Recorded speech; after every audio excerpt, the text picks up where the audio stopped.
नमस्कार दोस्तों, आज की यह कहानी माघ मास की शुक्ल पक्ष की जाया एकादशी की है।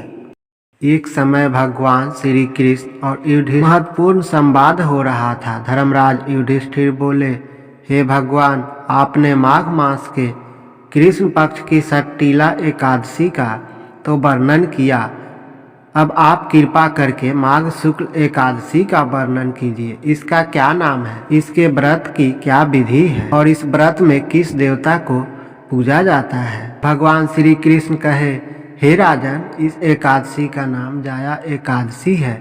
इसका व्रत करने से मनुष्य को ब्राह्मण हत्या आदि पापों से छूटकर मोक्ष की प्राप्ति होती है तथा इसके प्रभाव से भूत पिशाच आदि योनियों से मुक्त हो जाता है। इस व्रत को विधि पूर्वक करना चाहिए। और अब मैं इस जया एकादशी की महिमा की एक कथा सुनाता हूँ। पौराणिक कथा के अनुसार एक बार स्वर्ग के देवता इंद्रदेव की सभा में उत्सव चल रहा था, जिसमें सभी देवता और संत उपस्थित थे।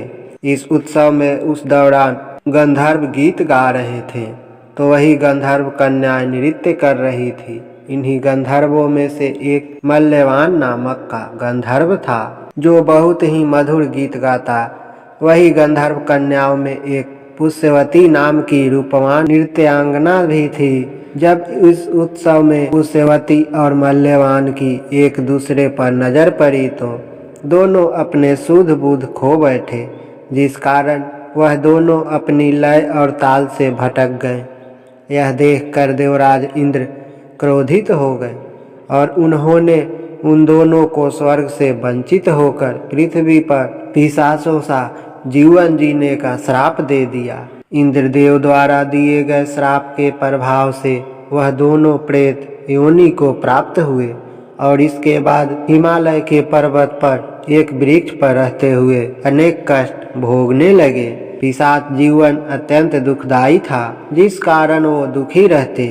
एक दिन माघ मास के शुक्ल पक्ष की एकादशी तिथि को उन दोनों ने सिर्फ फलाहार किया था और रात में वे भगवान से प्रार्थना करते हुए अपनी भूल के लिए पश्चाताप कर रहे थे। ठंड की वजह से उन दोनों की मृत्यु हो गई, क्योंकि उन्होंने जाने अनजाने में ही सही लेकिन जाया एकादशी का व्रत कर लिया था। उससे उन्हें पिशाच योनि से मुक्ति मिल गई थी। इस तरह दोनों को फिर से स्वर्गलोक की प्राप्ति हुई। तभी से जाया एकादशी का व्रत प्रचलन चल गया। अगर यह कहानी आपको अच्छी लगी तो प्लीज़ वीडियो को लाइक और चैनल को सब्सक्राइब करें। धन्यवाद।